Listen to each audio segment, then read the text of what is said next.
أعوذ بالله من الشيطان الرجيم. بسم الله الرحمن الرحيم. اقرأ باسم ربك الذي خلق خلق الإنسان من علق اقرأ وربك الأكرم الذي علم بالقلم علم الإنسان ما لم يعلم.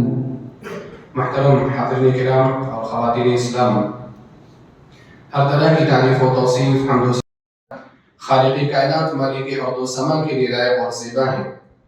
درود و سلام نازل ہو اس دنیا فانی کی طرف بھیجے گئے تمام انبیاء اور رسول پر بالعموم، اور بالخصوص ہمارے نبی جناب محمد رسول اللہ صلی اللہ علیہ وسلم پر اللہم صلی وسلم مبارک علیہ۔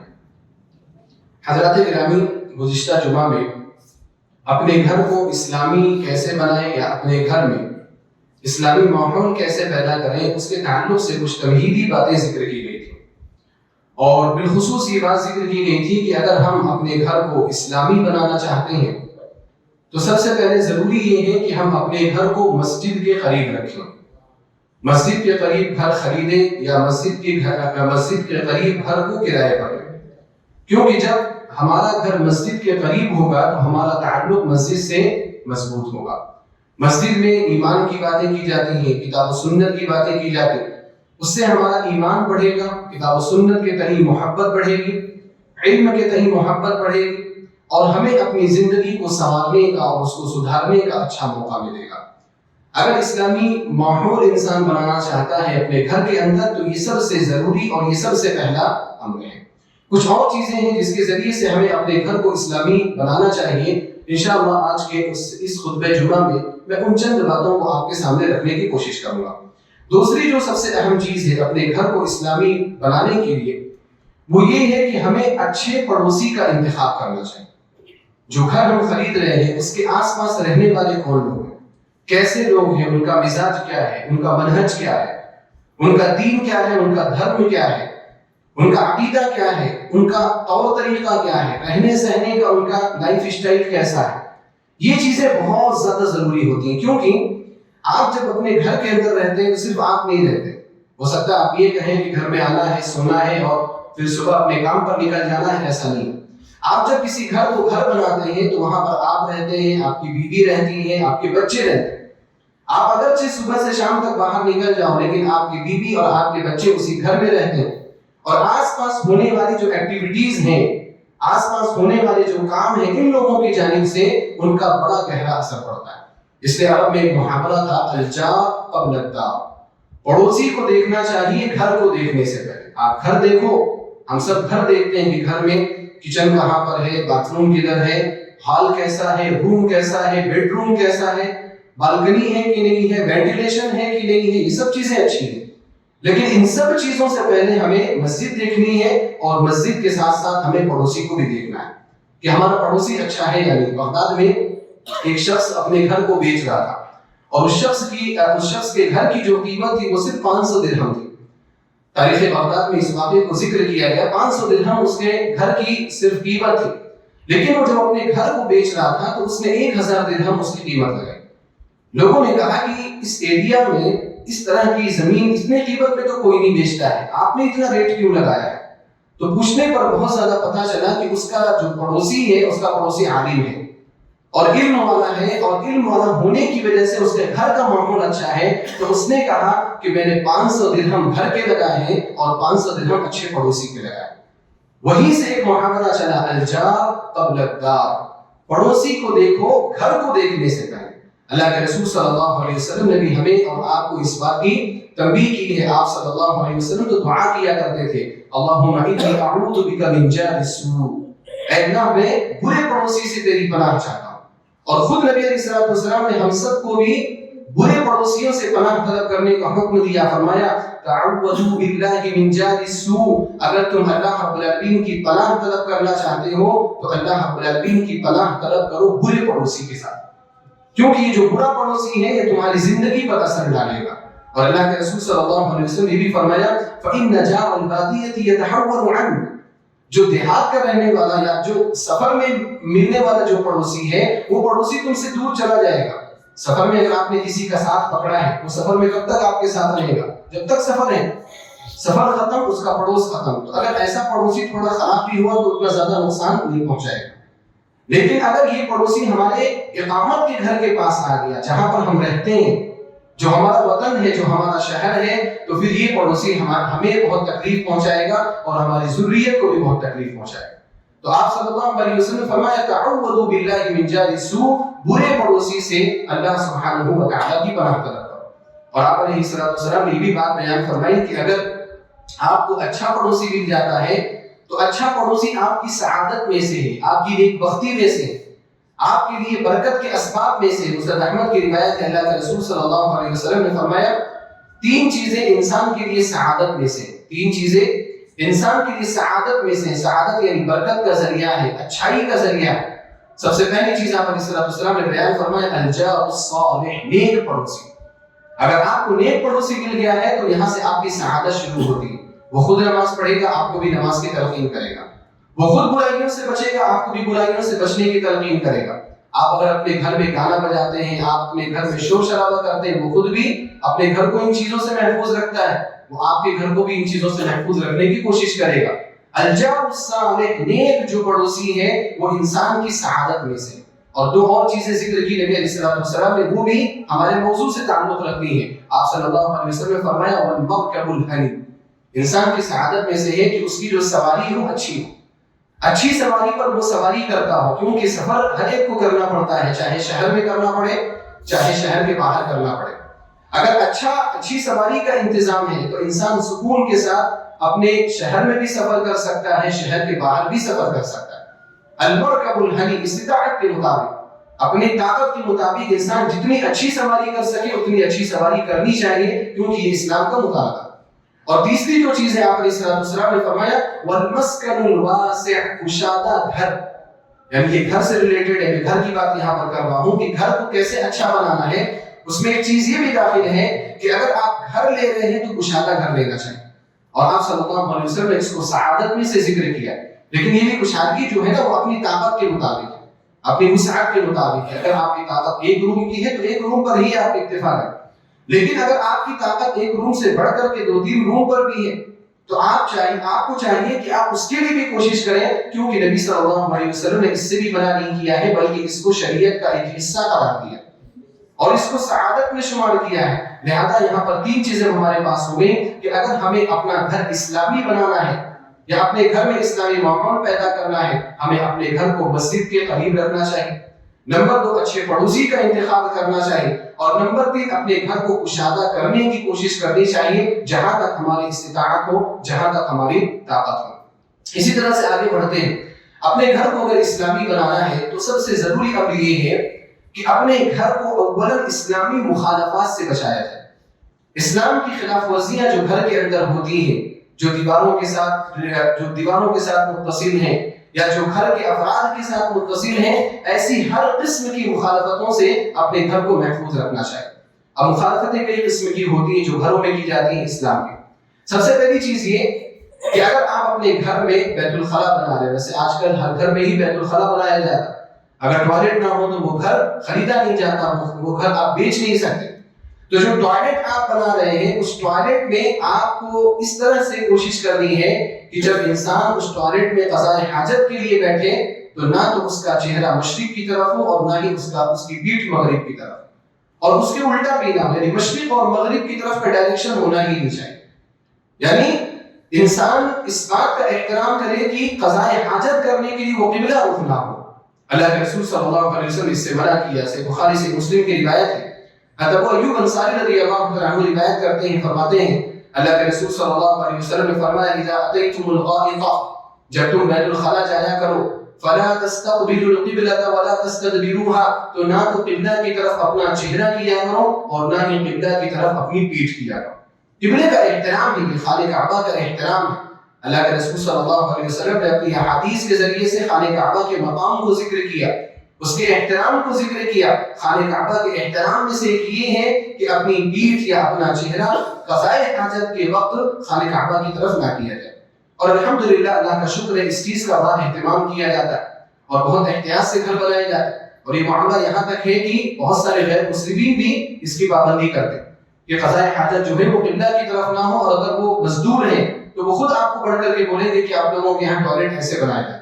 لیکن پھر بھی کبھی کبھار کچھ گھروں میں ایسا دیکھا جاتا ہے کہ جگہ کی تنگی کی وجہ سے یا کسی اور مجبوری کی وجہ سے کمپرومائز کر لیا جاتا ہے، مصالحت کر لی جاتی ہے، اور بیت الخلاء کو جو ہے وہ اسلام کے مخالف بنا دیا جاتا ہے۔ یہ سب چھوٹی چھوٹی چیزیں ہیں، لیکن یہ چھوٹی چھوٹی چیزیں ہمارے گھر کے اسلامی ماحول کو بنانے میں ہمارے لیے بڑی معاون ہے۔ لہذا ہر ممکن کوشش کرنی چاہیے کہ آپ گھر بنا رہے ہیں یا گھر کو کرایہ پر لے رہے ہیں تو اس طرح کی مخالفت نہ ہو، کیونکہ جب بنیاد ہی خراب رہے گی آپ اس میں صحیح تعمیر کیسے کرنے کی کوشش کر پائیں گے؟ آپ کتنی بھی صحیح تعمیر کرنے کی کوشش کریں آپ کامیاب نہیں ہو سکتے، لہذا بنیاد مضبوط ہونی چاہیے۔ تو سب سے پہلی چیز یہ کہ آپ کے گھر کے اندر اسلامی مخالفت کے طور پر یہ نہ ہو کہ آپ کا جو بیت الخلاء ہے وہ مشرق یا مغرب کی طرف ہو۔ اسی طرح سے دوسری چیز اسلامی مخالفات میں عام طور پر یہ دیکھا جاتا ہے کہ بہت سارے لوگ اپنے گھروں کو نظر بد سے محفوظ رکھنے کے بہت سارے حربے استعمال کرتے ہیں، بہت سارے طریقے استعمال کرتے ہیں، اور یہ جو طریقہ ہے یہ اسلامی طریقہ ہے ہی نہیں، اکثر اس کا تعلق ہی نہیں اسلام سے، یہ غیر مسلمین سے ہمارے درمیان آیا ہوا ہے۔ غیر مسلمین کے یہاں یہ بدعقیدگی پائی جاتی ہے نظر بد کا کہ دوسری چیزوں کی وجہ سے نظر بد لگتی، نظر بد حق ہے لیکن اس کو دور کرنے کے لیے جو بدعقیدگیاں ہیں کہ راکشس کا ایک فیس لگا دیا جاتا ہے، ماسک لگا دیا جاتا ہے، یا پمکن یا کدو وغیرہ جو پھل ہے یہ لٹکا دیے جاتے ہیں، مرچیاں اور نیمبو لٹکا دیے جاتے ہیں۔ افسوس کی بات ہے کہ یہ ساری چیزیں مسلمان بھی کر رہے ہیں اور مسلمان بھی ان چیزوں پر عقیدہ رکھ رہے ہیں۔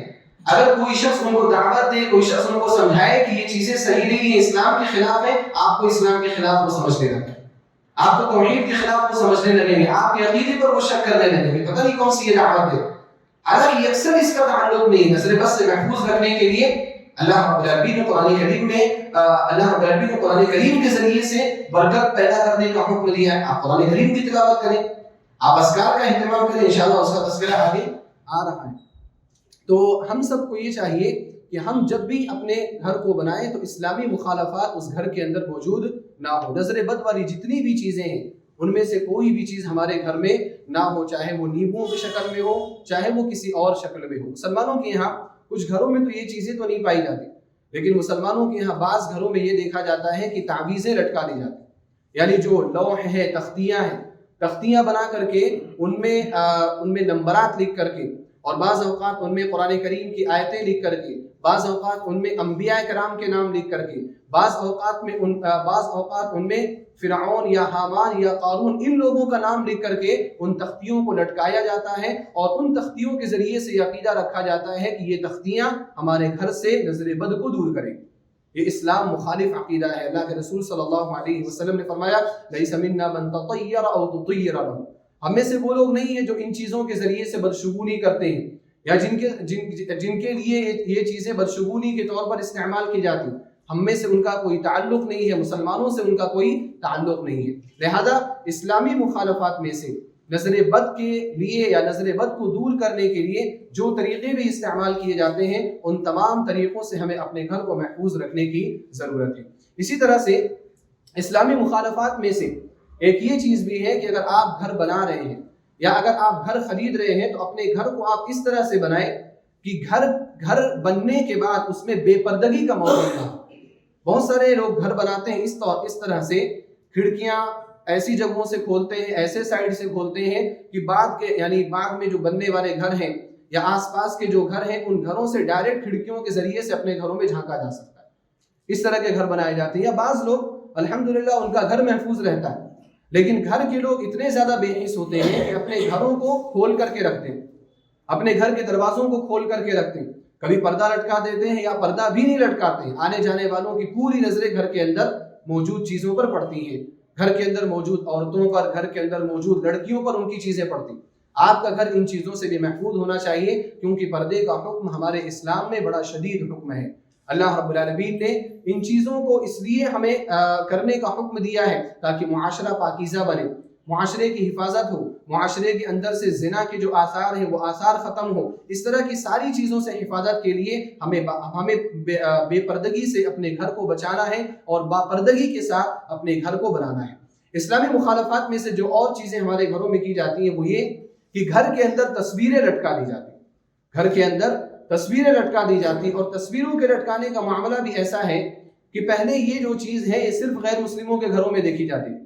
غیر مسلموں کے گھروں میں آپ جائیں، جو جوڑا ہے جوڑے کی تصویر بنا کر کے اس کو فریم کر کے لٹکا دیا جاتا ہے، یا کوئی بزرگ ہے یا کوئی بھی شخص ہے جو گھر کا وفات پا گیا ہو، اس کی تصویر کو فریم کر کے لٹکایا جاتا ہے، اس کی تصویر پر مالے چڑھائے جاتے ہیں، اس کی پوجا کی جاتی ہے۔ یہ غیر اسلامی یا غیر مسلموں کے گھروں کا ماحول تھا، لیکن افسوس کی بات ہے کہ آج یہ چیزیں ہمارے گھروں میں بھی دیکھی جاتی ہیں۔ مسلمان لوگوں کے گھروں میں بھی لوگوں کی تصویریں لٹکی ہوئی دیکھی جاتی ہیں، بزرگوں کی، ابا کی، اماں کی، دادا کی، دادی کی، یا خود اپنی تصویریں لوگ بنا کر کے لٹکا دیتے ہیں۔ یاد رکھیں، حضرت جابر بن عبداللہ رضی اللہ تعالیٰ عنہ روایت کرتے ہیں، صحیح بخاری صحیح مسلم کی روایت ہے، اللہ کے رسول داخل ہی نہیں ہوتے جس گھر کے اندر تصویر پائی جائے اور جس گھر کے اندر کتا پایا جائے۔ دو چیزیں اگر گھر کے اندر موجود ہیں، فرشتے کبھی بھی اس گھر کے اندر داخل نہیں ہوتے۔ لہذا جو بھی تصویریں ہمارے یہاں لٹکی ہوئی ہوں، ان تصویروں کو ہمیں اکھاڑ کر کے پھینک دینا چاہیے۔ اور یہ جو تصویریں ہیں، تصویروں کے تعلق سے اسلام کا موقف بڑا سخت ہے، اور خاص طور پر اس لیے بھی کیونکہ اس امت کے اندر یا اس کائنات کے اندر، اس روئے زمین کے اندر شرک جو پیدا ہوا ہے، شرک کے پیدا ہونے کی بڑی وجہ یہ تصویریں ہیں۔ حضرت نوح علیہ السلام کی قوم سے شرک کا آغاز ہوا۔ حضرت نوح علیہ السلام کی قوم سے پہلے سارے لوگ توحید پر تھے، سارے لوگوں کا عقیدہ محفوظ تھا، ان کے یہاں شرک جیسی کوئی چیز پائی نہیں جاتی تھی۔ لیکن حضرت نوح علیہ السلام کی قوم میں کچھ بزرگ تھے، کچھ اچھے لوگ تھے، جن کا تذکرہ اللہ رب العالمین نے سورہ نوح میں کیا ہے، اور ان کا نام بھی ذکر کیا۔ اللہ نے فرمایا ود، سواع، یغوث، یعوق، نصر، یہ لوگ اچھے لوگ تھے۔ عبداللہ بن عباس رضی اللہ تعالیٰ عنہ بیان فرماتے ہیں، هذه اسماء رجال صالحین من قوم نوح، یہ ود، سواع، یغوث، یعوق، نصر، یہ حضرت نوح علیہ السلام کی قوم کے نیک لوگ تھے۔ فلما ہلکوا، پھر جب ان کی وفات ہو گئی، اوحى الشیطان الی قومہم، تو شیطان نے ان کے بیٹوں کی طرف، ان کے قوم کی طرف وحی کی، ان انصبوا الی مجالسہم التي كانوا يجلسون فيها انصابا، کہ یہ جن مجلسوں میں بیٹھا کرتے تھے، ان مجلسوں میں ان کی تصویریں لگا دی جائیں، ان مجلسوں میں ان کے بت بنا لیے جائیں، تاکہ ان کے بت کو دیکھ کر کے، ان کی تصویروں کو دیکھ کر کے آپ ان کے جیسا بننے کی کوشش کرو، آپ ان کے جیسا نیک کام کرنے کی کوشش کرو۔ لوگوں نے تصویریں لگائیں، تصویروں کے بعد مجسمے بنائے، اور ایک وقت تک، ایک مدت تک، ایک دو نسل تک ان مجلسوں میں بیٹھ کر کے ان کو یاد کر کے ان کی طرح بننے کی کوشش کی گئی۔ لیکن پھر جب یہ نسل بھی ختم ہو گئی، جنہوں نے تصویریں بنائی تھیں اور جنہوں نے مجسمے بنائے تھے، اور جس کام کے لیے انہوں نے بنائے تھے، کیا کام تھا؟ کام یہ تھا کہ ان کو دیکھ کر کے ہمیں اچھا بننے کی کوشش کرنی، ان کو دیکھ کر کے ہمیں ان سے انسپریشن لینے کی کوشش کرنی۔ پھر جب یہ لوگ بھی چلے گئے، عبداللہ بن عباس رضی اللہ تعالیٰ عنہ بیان فرماتے ہیں، فَإِذَا هَلَكُوا وَنُسِيَ الْعِلْمُ، جب یہ لوگ ختم ہو گئے اور علم بھلا دیا گیا، عُبِدَت، تو ان معبودوں کی جن کی تصویریں بنائی گئی تھیں اور جن کے مجسمے بنائے گئے تھے، لوگوں نے ان کی پوجا کرنی شروع کر دی، لوگوں نے ان کی عبادت کرنی شروع کر دی۔ آج ہم جو تصویریں اپنے گھروں میں لٹکاتے ہیں، چاہے وہ دادا کی تصویر ہو، دادی کی تصویر ہو، ابا کی تصویر ہو، آپ کی تصویر ہو، کیا خبر ہے کہ آپ اس دنیا سے چلے جائیں اور بعد کے آنے والے لوگ آپ کے کسی فعل سے، آپ کے کسی کام سے بہت زیادہ متاثر ہو جائیں اور آپ کے تصویر پر مالا چڑھا کر کے آپ کی پوجا کرنی شروع کر دیں۔ اس کام کا یا اس شرک کا وبال سب سے بڑا کس کے اوپر جائے گا؟ ان لوگوں کے اوپر جائے گا جنہوں نے تصویریں بنا کر کے وہاں پر لٹکائی ہوئی۔ لہذا اپنے گھروں کو تصویر کی لعنت سے محفوظ رکھنا ضروری ہے، اور تصویر کی لعنت سے صرف اس طور پر محفوظ رکھنا نہیں کہ صرف جو فریم والی تصویریں ان کو ہٹایا جائے، بلکہ کوئی بھی تصویر ہو۔ کبھی کبھار ہم لوگ نیوز پیپر کو اپنے گھروں میں الماریوں میں استعمال کرتے ہیں، یا کسی اور جگہ پر ان کو چپکا دیا کرتے ہیں، ان نیوز پیپرز میں تصویریں ہوا کرتی ہیں، یا کوئی میگزین ہمارے گھر میں آ رہی ہے، اس میگزین میں تصویر ہے، وہ میگزین ہم نے کہیں باہر ٹیبل پر رکھ دیا ہے، کرسی پر رکھ دیا ہے، چیئر پر رکھ دیا ہے، اس کے اندر بھی تصویر ہے۔ اگر ایسی چیزیں ہیں، ایسی کتابیں ہیں، تو ان کو حفاظت سے الماریوں میں رکھنا چاہیے، ایسی جگہوں پر رکھنا چاہیے کہ داخل ہونے والی کی نظر ان تصویروں کے اوپر نہ پڑے۔ ان ساری تصویروں سے اپنے آپ کو محفوظ رکھنا ضروری ہے، صرف فریم والی تصویر سے نہیں۔ اس طرح کی کتابوں والی، نیوز پیپرز والی، میگزینز والی تصویریں ہم میں سے بہت سارے لوگوں کے گھروں میں ہوتی۔ اللہ کے رسول صلی اللہ علیہ وسلم نے فرمایا، اگر گھر کو اسلامی ماحول کے ساتھ آپ کو چلانا ہے تو آپ اس گھر کے اندر تصویریں نہ رکھیں۔ اور دوسری چیز جس کا تذکرہ کیا جابر بن عبداللہ رضی اللہ تعالیٰ عنہما نے، کہ نبی علیہ الصلوۃ والسلام نے فرمایا کہ اس کے اندر کتا بھی نہیں ہونا چاہیے۔ اگر آپ اپنے گھر کے اندر کتا پالتے ہیں تو آپ سعادت نہیں، آپ برکت نہیں بلکہ آپ نحوست کو لے کر کے آتے ہیں. آپ کے گھر کے اندر منحوسیت چھا جائے گی، آپ کے گھر کے اندر لڑائی جھگڑے ہوں گے، آپ کے گھر کے اندر اختلافات پیدا ہوں گے، آپ کا وہاں پر زندگی گزارنا مشکل ہو جائے گا. لہذا آپ کو اور ہم کو یہ کوشش کرنی ہے کہ ہمارے گھروں میں کتا نہ ہو، کیونکہ اگر کتا ہے تو یہ جو رحمت کے فرشتے ہیں، رحمت کے فرشتے ان گھروں میں داخل نہیں ہوتے. صحیح بخاری صحیح مسلم کی روایت ہے، حضرت عائشہ رضی اللہ تعالیٰ عنہ روایت کرتی ہیں، فرماتی ہیں کہ اللہ کے رسول صلی اللہ علیہ وسلم سے ایک مرتبہ حضرت جبریل علیہ السلام نے وعدہ کیا کہ میں فلاں وقت میں آپ کے پاس آؤں گا اور آپ سے کچھ بات کرنی ہے. اللہ کے رسول صلی اللہ علیہ وسلم اس وقت کے لیے تیار ہوئے اور بالکل آپ تیار تھے کہ حضرت جبریل علیہ السلام آئیں گے اور ان سے بات کرنی ہے. لیکن حضرت جبریل علیہ السلام نہیں آئے. اللہ کے رسول صلی اللہ علیہ وسلم نے ایک وقت تک ان کا انتظار کیا. انتظار کرنے کے بعد جب حضرت جبریل علیہ السلام نہیں آئے تو اللہ کے رسول صلی اللہ علیہ وسلم کو بڑا تعجب ہوا. آپ صلی اللہ علیہ وسلم نے فرمایا لا یخلف اللہ وعدہ ولا رسولہ، اللہ رب العالمین اور اس کے فرشتے تو وعدے کی خلاف ورزی نہیں کرتے. حضرت جبریل علیہ السلام نے وعدہ کیا ہے، کیوں حضرت جبریل علیہ السلام نہیں آئے؟ اس کے بعد نبی علیہ السلام ایسے ہی پریشان اپنے گھر میں ٹہل رہے تھے کہ اچانک آپ کی نظر آپ کے تخت کے نیچے پڑی. آپ جس پہ آرام کرتے تھے، جس پہ سوتے تھے، اس کے نیچے پڑی. وہاں پر دیکھا تو ایک کتے کا بچہ وہاں پر بیٹھا ہوا. اما عائشہ رضی اللہ تعالیٰ عنہا سے پوچھا متى دخل هذا الكلب في بيتنا، یہ کتا ہمارے گھر میں کب داخل ہوا؟ عائشہ رضی اللہ تعالیٰ عنہا نے فرمایا کہ مجھے نہیں پتا کہ یہ کب داخل ہوا. اللہ کے رسول صلی اللہ علیہ وسلم فرمایا شاید یہی وجہ ہے جس کی وجہ سے حضرت جبریل علیہ السلام نہیں آئے. کتے کو اللہ کے رسول صلی اللہ علیہ وسلم نے باہر کیا. جب باہر کیا حضرت جبریل علیہ السلام تشریف لائے. تشریف کیسے لائے؟ نبی صلی اللہ علیہ وسلم نے کسی بھی بات سے پہلے یہ پوچھا کہ آپ نے فلاں وقت میں آنے کا وعدہ کیا تھا اور میں آپ کے لیے انتظار میں تھا، میں آپ کے لیے پوری تیاری سے تھا، آپ میرے پاس کیوں نہیں آئے؟ حضرت جبریل علیہ السلام نے فرمایا منعنی الکلب الذی فی بیتک، مجھے اس گھر میں داخل ہونے سے اس کتے نے روک رکھا تھا جو کتا آپ کے گھر کے اندر موجود تھا.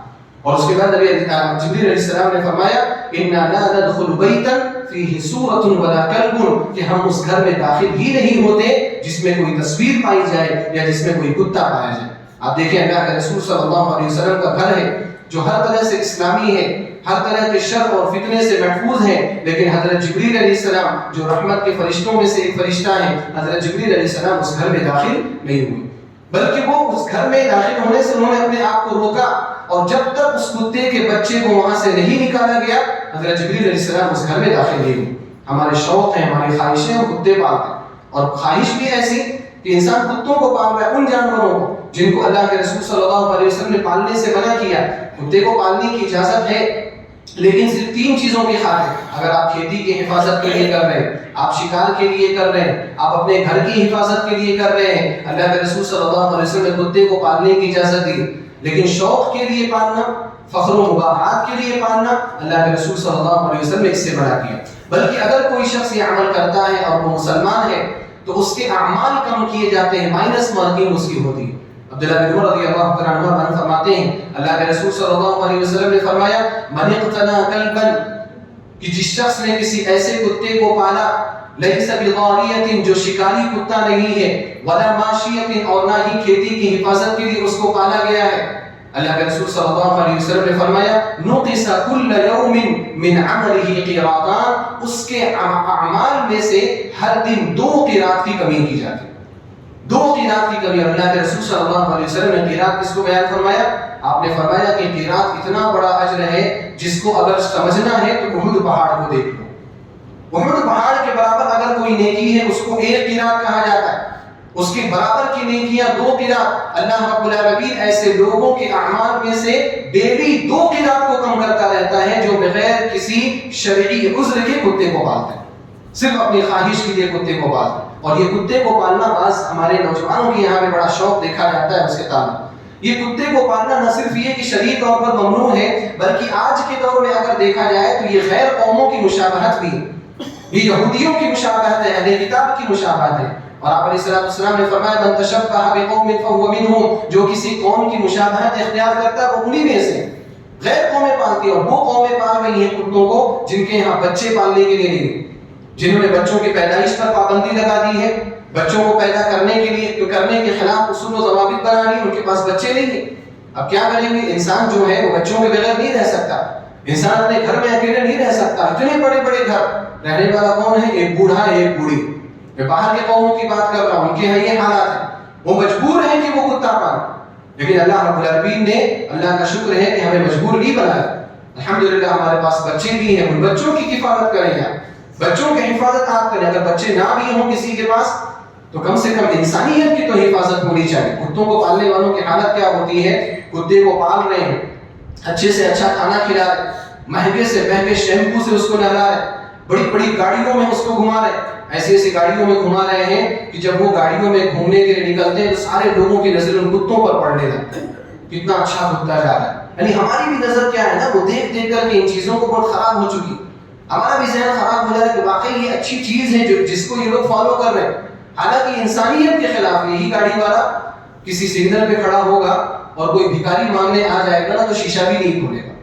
کتے پر لاکھ روپے خرچ کر رہا ہے, 2 لاکھ روپے خرچ کر رہا ہے, لیکن بھکاری جو انسان ہے وہ اس کو 10 روپے دینے کے لیے بھی تیار نہیں ہے. اس طرح سے اللہ رب العالمین فطرت کو مسخ کر دیتا ہے. جو بھی لوگ شریعت کی خلاف ورزی کرتے ہیں اس طرح سے ان کی حالتیں ہو جاتی ہیں. لہذا کتا جہاں شرعی طور پر ممنوع ہے وہاں ان غیر قوموں کی مشابہت بھی ہے اور انسانیت کے خلاف. یہ لوگ ہیومن رائٹس کا نام لیتے ہیں, حقوق انسانیت کا نام لیتے ہیں, لیکن ان لوگوں کے یہاں سب سے زیادہ انسانی حقوق کو کچلا جاتا ہے, سب سے زیادہ انسانی حقوق کو مارا جاتا ہے. یہ لوگ جانوروں کے حقوق کی تو بات کرتے ہیں لیکن انسانوں کے حقوق کی حفاظت کی صرف بات کرتے ہیں, اس پر عمل کرنے کی کوشش نہیں کرتے. لہذا اگر اپنے گھر کو اسلامی بنانا ہے تو ہم سب کو چاہیے کہ اپنے گھروں کے اندر ہم نہ تصویریں باقی رہنے دیں اور نہ ہی ہم کتے کی پرورش کرنے کی کوشش کریں. اسی طرح سے اپنے گھر میں اگر اسلامی ماحول پیدا کرنا ہے ہمیں اپنے گھر کو ذکر و اذکار کے ساتھ آباد رکھنا چاہیے. اللہ کے رسول صلی اللہ علیہ وسلم نے فرمایا, ابو موسیٰ اشعری رضی اللہ تعالیٰ عنہ راوی ہے, صحیح مسلم کی روایت ہے, اللہ کے نبی صلی اللہ علیہ وسلم فرماتے ہیں مثل البیت الذی یذکر اللہ فیہ والبیت الذی لا یذکر اللہ فیہ مثل الحج والمیت. وہ گھر جس میں اللہ رب العالمین کا ذکر کیا جاتا ہے اور وہ گھر جس میں اللہ سبحانہ و تعالیٰ کا ذکر نہیں کیا جاتا زندہ اور مردے کے برابر. جس طرح سے ایک زندہ فائدے مند ہوتا ہے اسی طرح سے وہ گھر فائدے مند ہے جس میں اللہ کا ذکر کیا جا رہا ہے.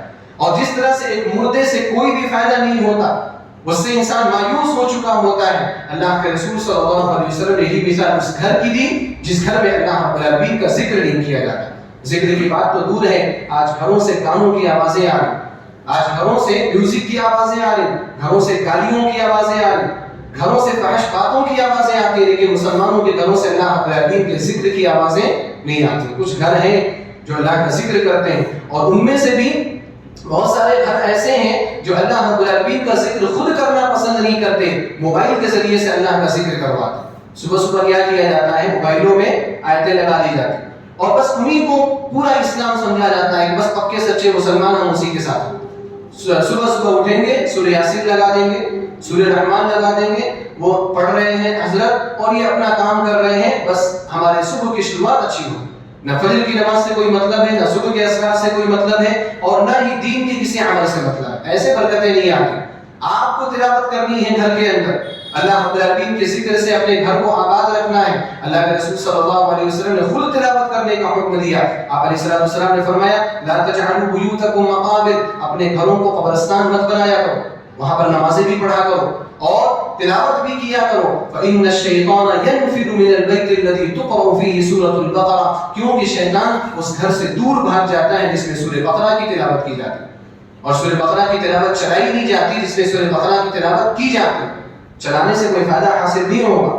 یہ ہے کہ قرآن کریم کی تلاوت کو سننا بھی عبادت ہے, سننے سے بھی اجر ملتا ہے, لیکن سننے سے تلاوت کے برابر اجر کبھی بھی نہیں مل سکتا. ہر حرف پر جو 10 نیکی کی بات ہے وہ ہر حرف پر 10 نیکی کی بات تلاوت کی وجہ سے ہے, سماعت کی وجہ سے نہیں.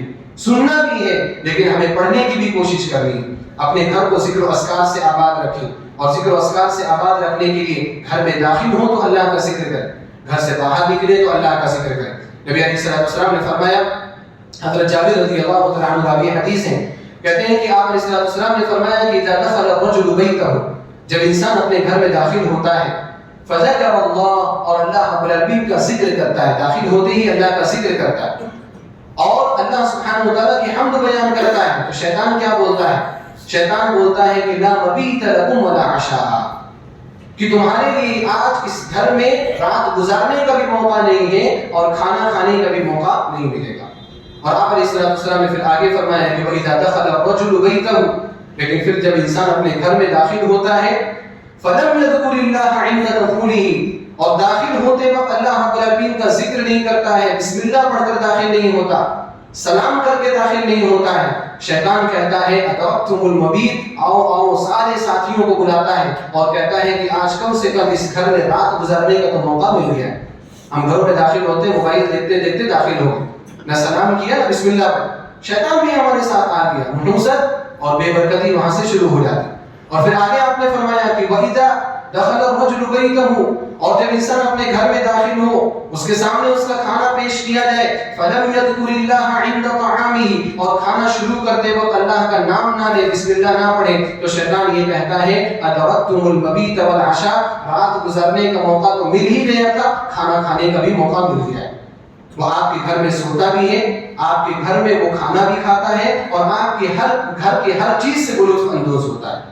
اس لیے اللہ کے رسول صلی اللہ علیہ وسلم نے ذکر کیا کہ اگر آپ گھر میں داخل ہو رہے ہیں ذکر کے ساتھ داخل، گھر کا ماحول اچھا رہے گا۔ اور یہاں پر جب ذکر کی بات کی گئی تو یہاں پر ذکر سے مراد بسم اللہ ہے، آپ بسم اللہ پڑھ کر کے داخل ہو اور گھر والوں کو سلام کر کے داخل ہو۔ گھر میں داخل ہونے کی جو دعا ہے بسم اللہ ولجنا بسم اللہ خرجنا وعلى ربنا توکلنا یا اللہم انی اسألک خیر المولج وخیر المخرج، اس طرح کی جو دعائیں ہیں اہل علم نے ان دعاؤں کو ضعیف قرار دیا۔